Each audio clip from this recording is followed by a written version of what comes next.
Bismillahirrahmanirrahim.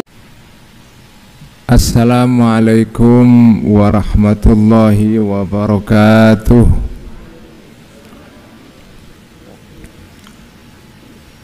Bismillahirrahmanirrahim.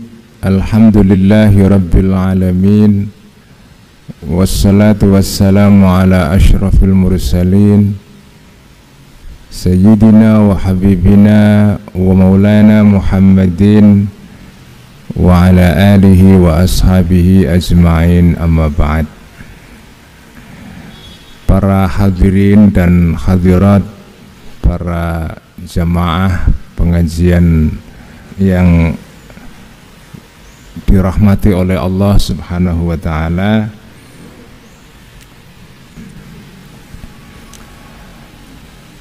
para hadirin dan hadirat,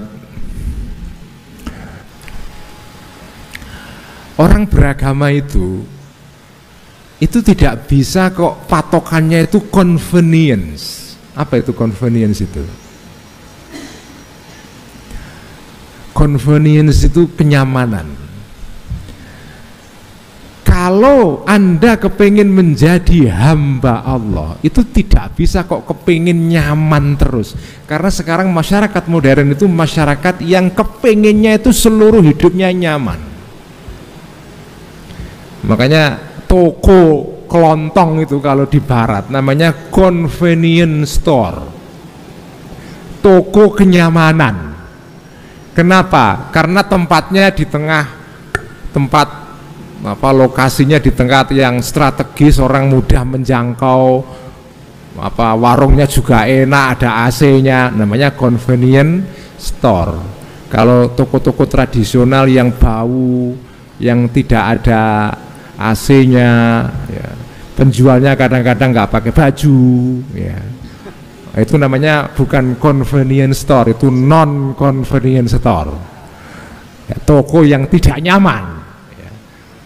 Kadang-kadang harganya lebih mahal daripada toko convenience store.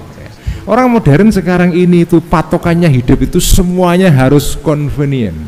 Karena itu kalau sampean di pesawat, kemudian kok pesawat ini misalnya delay atau apa, itu kan nanti ungkapan permintaan maafnya pihak pesawat itu.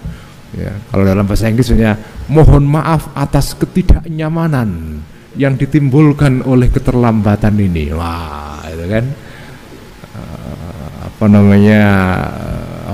apology for the inconvenience caused by the delay of our plane, kayak gitu-gitulah. Jadi hidup itu harus nyaman seluruhnya. Ini beda mindsetnya dengan di dalam agama. Di dalam agama, ya, ini ingat-ingat ya, sakit itu dinilai oleh Allah. Ya, ini penting. Sakit itu penting. Bahkan di dalam pandangan agama, sakit itu adalah salah satu cara Allah membersihkan dosa kita. Karena itu Imam Hasan Al-Basri pernah dikutip, ini ulama besar, sufi besar yang hidup pada awal abad kedua Hijriah. Hasan Al-Basri terkenal sekali, Hasan Basri, semua orang tahu. Dari Basrah, dia pernah mengatakan begini, saya tidak kepingin mati dengan nyaman tanpa ada sekarat kematian. Saya kepingin mati dengan sekarat. Kenapa? Karena sekarat ini membantu saya membersihkan dosa-dosa saya. Ya Allah, saya kalau bisa baca pernyataan Hasan Al-Basri ini langsung ciut saya.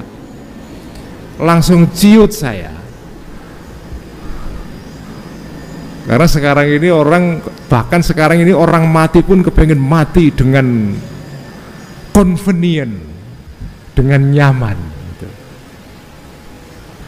Hasan Al-Basri mengatakan enggak, saya kepengen mati dengan normal. Apa? Ada sakarat mautnya, ada kesakitannya. karena kesakitan inilah yang membersihkan dosa-dosa saya. Ya Allah, ini luar biasa. Jadi di dalam agama itu sakit itu ada nilainya. Tapi ini juga bukan berarti kita terus sengaja sakit, bukan ya. Ya kita tetap harus sehat ya. Tetapi kalaupun sudah berusaha sehat kok sakit, nah ini harus dimaknai nih. Sakit itu adalah kalau secara ilmu tasawuf itu adalah cara Allah membersihkan dosa-dosa kita. Karena itu beragama itu harus ada sakit-sakitnya. Gak bisa kalau beragama itu kok, gak bisa beragama itu kok nyaman semuanya itu. Itu agama convenience store itu. Ya, itu agama convenience store itu agama supermarket. Kepenginnya enak apa anu. Agama itu juga harus ada sakitnya. Harus ada sakitnya. Makanya ibu-ibu ini ya, ini nanti kalau ada ini, kalau sampai bisa umroh ya, tak doakan semoga bisa umroh semuanya. Saran saya, ya bolehlah sekali-kali umroh yang paket premium oke. Tapi sekali-kali umrohlah dengan paket yang biasa, yang ada sakit-sakitnya. Dapat hotel yang jauh dari Masjidil Haram, kita harus jalan kaki untuk jamaah ke Masjidil Haram. Begitu. Jangan kepinginnya umroh semuanya kepingin tinggal di Zamzam Tower, di pinggir Ka'bah. Sholatnya itu, ya Allah, saya malu betul Bu. Saya pernah umroh juga melakukan hal ini. Jamaah di lantai 18. Jadi jamaah ya, begini di atas, nginguk ke bawah ada Ka'bah. Allahu Akbar. Ya Allah, ini umroh supermall ini. Umroh convenience store. Ya oke lah, sekali dalam hidup boleh ya. Saya ya itu pun saya begitu juga dibayari orang. Tapi sekali-kali umroh dengan paket yang biasa. Ya jalan kaki, ya kangelan, ya sulit. Nanti di Jeddah ada urusan apa visa ya dipersulit, dicek ini itu semua kangelan itu, kesulitan itu dihayati saja sebagai cara Allah membersihkan dosa kita. Jadi jangan berharap ibadah itu kok enak-enak terus. Sayyidina Abdullah bin Umar, anaknya Sayyidina Umar ya. Abdullah bin Umar, Ibnu Umar terkenalnya, ini terkenal Ibnu Umar ini. Ini sahabat yang kepengen meniru jejak Kanjeng Nabi itu sampai harafiah sekali. Pernah dia suatu saat haji, itu naik onta. Ya ketika itu memang hanya ada onta untuk kendaraan haji. Tapi dia tidak sekedar haji biasa, dia haji dari Madinah ya, karena dia tinggalnya di Madinah. Dia kepingin haji dan menelusuri jejak Kanjeng Nabi dulu waktu dia haji, waktu beliau haji. Di mana Kanjeng Nabi di situ turun, dia turun. Jadi betapa susahnya itu kan, harus turun. Jadi lama sekali pasti sampai ke Mekahnya, bisa berminggu-minggu itu. Karena harus turun dulu nyari jejaknya Kanjeng Nabi ini itu, karena dia kepingin merasakan kesakitannya. Ini bukan sadomasochisme, bukan. Ini bukan sadomasochism, bukan. Tetapi memang di dalam ilmu tasawuf orang menghamba kepada Allah kok ada sakit-sakitnya, ada kangelannya. Apa kangelannya itu ya? Apa namanya? Ada kesulitannya. Itu justru bonus itu. Cobalah sampai pakai analogi biasa. Ini ada orang kuliah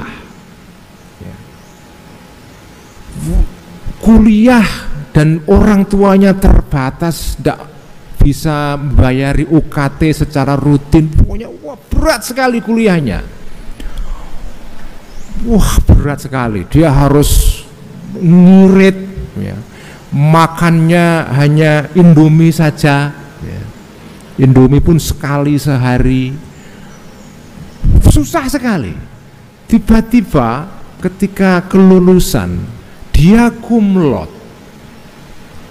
Ini satu mahasiswa selesai susah payah karena keluarga miskin, begitu selesai kuliah cum laude.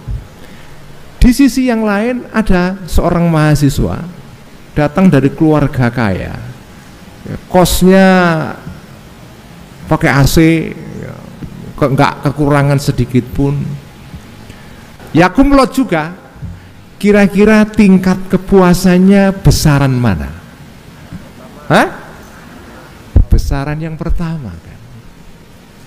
Jadi saudara-saudara, makanya kalau puasa itu ya kalau bisa ini ya, tapi kalau enggak juga enggak apa-apa karena ini kan kesempurnaan ya.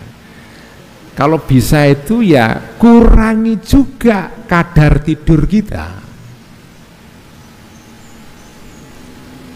Meskipun kalau ilmunya Gus Bahak lain.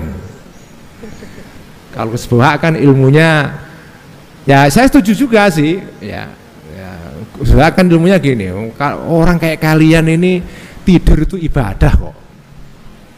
Kenapa? Kalau nggak tidur itu kan ngecek Facebook, baca yang nggak jelas-jelas, apa YouTube, nontonnya juga nggak jelas, kadang-kadang malah nonton hal yang maksiat kan. Ya udahlah tidur saja lah. Karena kalau tidur itu sudah menjamin tidak melakukan itu semua. Ya ini memang ya amalan orang yang minimalis ya begini. Ini Muslim minimalis. Nah itu, ya nggak apa-apa, itu saya setuju juga dengan ilmunya Gus Bahak ini juga setuju ya. Tapi ya kalau bisa kita meningkatkan sedikit lah, tidak sekedar Muslim minimalis, tapi saya sedikit naik. Nah kalau semua sedikit naik itu tadi itu ilmunya. Kesakitan dalam beribadah itu adalah tambahan bonus itu. Karena justru disitulah jangan-jangan Allah membersihkan dosa kamu. Jadi kalau puasa itu ya, kalau bisa itu ya, kalau puasa kita kok nyaman, dibuat tidak nyaman, mau piye carane? Dibuat tidak nyaman, misalnya kalau biasa habis subuh kok susah tidur gitu ya. Kalau bisa habis subuh tidak tidur. Sambil kita membayangkan betapa di sana ada orang-orang yang habis subuh tidak bisa tidur karena harus punya tanggung jawab.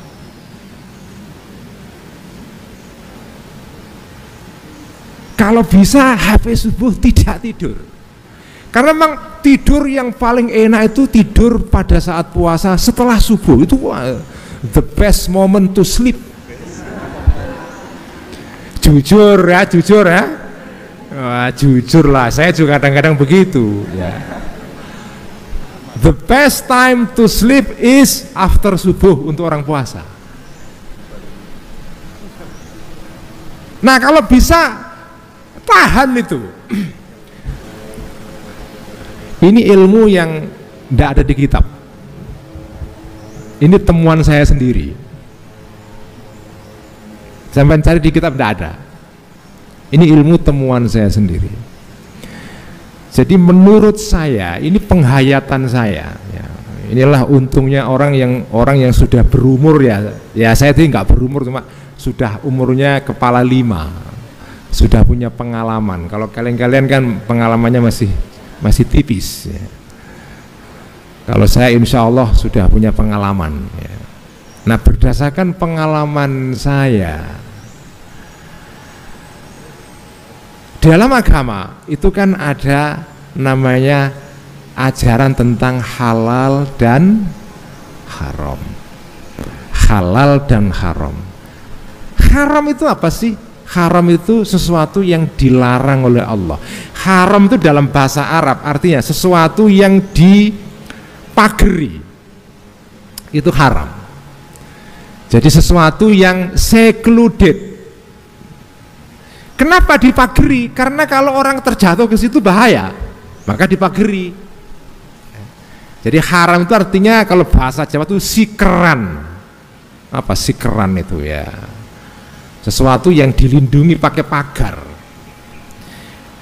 Nah, kenapa dipagari? Karena ini istimewa. Jangan sampai orang masuk ke situ, atau karena ada bahaya di situ, atau karena ada sesuatu yang istimewa di situ. Nah, orang beragama itu akan meningkat. Itu bukan karena kita makan barang yang halal, bukan. Karena apa? Karena halal itu semuanya harus halal. Segala hal yang tidak haram itu halal. Dan jumlah barang yang halal itu tidak terbatas. Jumlah barang yang halal itu ya seluruh dunia ini halal. Makanan yang ada di muka bumi ini semua halal, asal tidak diharamkan oleh agama. Yang haram itu sedikit.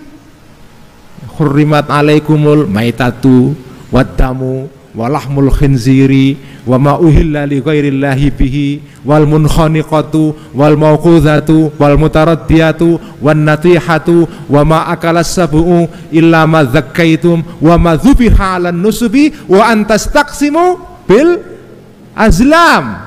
11 saja dari jutaan makanan yang ada di muka bumi, yang haram hanya 11. Nah, makanya kehambaan kita ini dites oleh Allah dengan 11 ini. Kalau sampean lulus di 11 ini, kehambaan kita naik. Makanya sampean itu tidak naik level sampean sebagai hamba Allah karena makan nasi padang, itu tidak naik itu. Enggak naik apa karena makan Burger King, itu tidak naik kehambaan kamu. Kehambaan kamu naik kalau ada 2 pilihan, makanan haram, makanan halal. Makanan haram itu enak sekali kelihatannya, tapi kamu bisa menghindari, itu di situ kamu naik kehambaan kamu. Menghindari sesuatu yang haram itu sakit. Memang agama itu tidak seperti convenience store.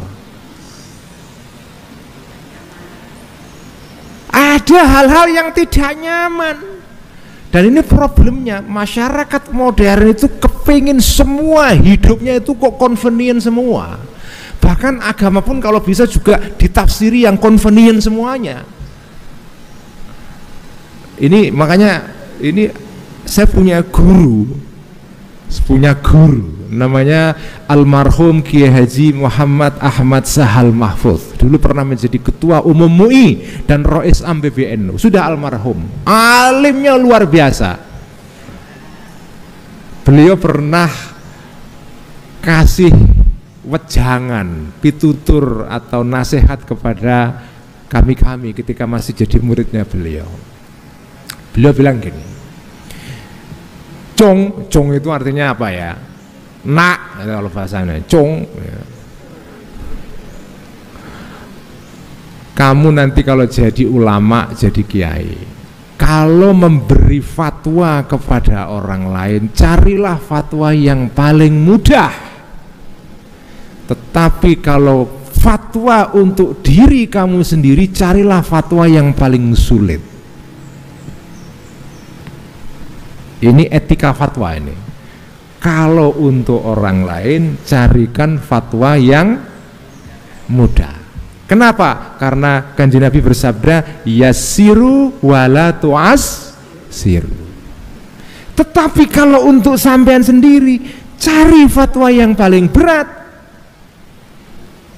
Nah, ini ada contohnya seorang kiai Madura, namanya Ki almarhum ini Ki Basit dari Guluk-Guluk. Ki Basit Guluk-Guluk, Madura. Ki Basit ini tidak melarang anak-anaknya, santrinya punya rekening bank. bertransaksi melalui bank, tidak dilarang, dan dia juga tidak berpandangan bertransaksi melalui bank konvensional itu haram. Tetapi beliau sendiri selama hidupnya menghindari transaksi lewat bank karena itu tidak punya rekening bank. Untuk dirinya dicari fatwa yang paling sulit supaya sakit, bukan sakit, supaya ada kangelannya tadi itu. Dia tidak buka rekening bank. Karena apa? Menghindari syubhat. Ya memang tidak haram, cuma ya namanya bank ya. Uangnya orang itu kan macam-macam, asal usulnya itu kan macam. Kita kan nggak tahu gitu ya. Ya kalau untuk dirinya sendiri beliau nggak buka rekening bank. Anaknya nggak dilarang, santrinya tidak, keluarganya tidak, tapi beliau sendiri nggak mau. Jadi beragama itu kadang-kadang saudara-saudara harus ada kangelannya, ada kesulitannya, ada effortnya kalau bahasa anak-anak sekarang itu. Lah kalau nggak ada effortnya itu gimana? Kalau orang Jawa bilang jer basuki mowo beo. Kamu itu bisa basuki, bisa bahagia, ada beonya, ada bea, ada harganya, ya, ada harganya. Jadi jangan berpikiran beragama itu kepingin nyaman semuanya. Kalau bisa ada kangelannya. Puasa kalau bisa dibuat puasa yang agak kangelan. Tidak tidur setelah subuh. Kalau biasa tidur jam 9 malam, undurlah sedikit jam 9 atau jam 11. Kalau biasa jam 11, undurlah jam 12. Nah, gap waktu yang muncul dari pengunduran ini ya dipakai untuk kebaikan, baca Quran, ya, tilak mudarosa. Kalau biasa jam 12 tidurnya ya diundur sedikit lah, jam setengah 1 misalnya. Bukan untuk nonton bola, bukan ya. Ya, ada yang mengundurnya karena untuk menonton bola, ya ini bukan ya. Jadi harus ada kangelannya. Kangelan itulah yang akan meningkatkan kehambaan kita kepada Allah Subhanahu wa Ta'ala. Karena tanpa kangelan ini, ya, makanya dalam Al-Quran disebutkan ya,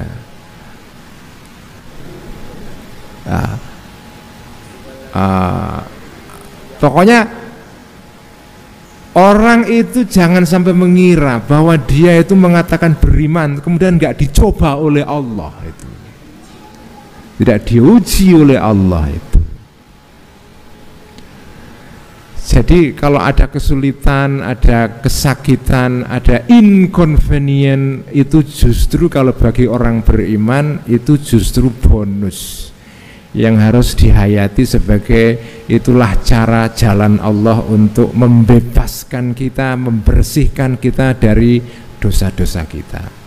Makanya orang-orang sufi ya dalam kitab hikam pernah membuat satu semacam kata mutiara,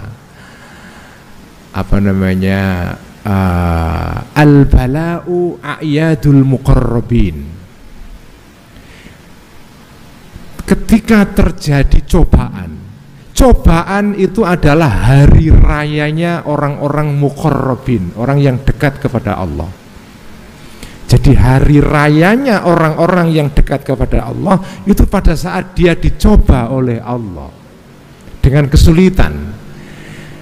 Nah, pada saat terjadi kemudahan itu justru bukan hari raya, itu hari cobaan justru. Ini memang susah, ini ilmu tingkat tinggi ya. Saya tahu ini tidak semua orang bisa. Saya ini setiap hari ngaji kitab Ihya. Ini kitab sufi tingkat tinggi. Saya sendiri nggak mampu menjalankan yang diajarkan oleh Al-Ghazali ini karena levelnya tinggi sekali. Bagaimana kok bisa wong cobaan kok hari raya itu piye carane itu ya. Tapi ya kalaupun kita tidak mampu itu minimal kita punya visi, punya bayangan atau punya usaha walaupun sedikit. Oh itu ada Ada bar, apa bar itu? Ada standar ubudiyah kepada Allah itu sampai di situ ya. Saya baru sampai segini. Oh, kalau begitu saya ya susah dikit lah. Yang problem kan kalau sampean tidak tahu ada standar. Pentingnya standar itu kan sampean bisa mengira-ngira sampean itu jaraknya dari standar itu berapa. Kalau kurang ya ditambahi, ya kan gitu. Nambahinya juga sesuai dengan kekurangan itu. Nah kalau orang beriman kok tidak punya bar, tidak punya standar, nah, itu repot itu. Nah ini ada barnya tadi itu al-musibatu a'yadul muqarrabin. Musibah itu adalah hari rayanya orang-orang muqarrabin. Nah makanya kalau kita beribadah kok di situ ada kesakitannya, ya dihayati begitu sebagai cara Allah membebaskan kita dari dosa-dosa. Ini yang bisa saya sampaikan ya. Mohon maaf jika ada kekhilafan dan kekurangan, dan semoga kita semua diberkahi oleh Allah dengan kemampuan untuk terus-menerus meningkatkan ubudiyah kita kepada Allah Subhanahu wa taala, dan semoga ilmu yang kita dapatkan pada hari ini membawa barokah, membawa maslahah. Al-Fatihah. A'udzubillahi minasyaitonirrajim. Bismillahirrahmanirrahim.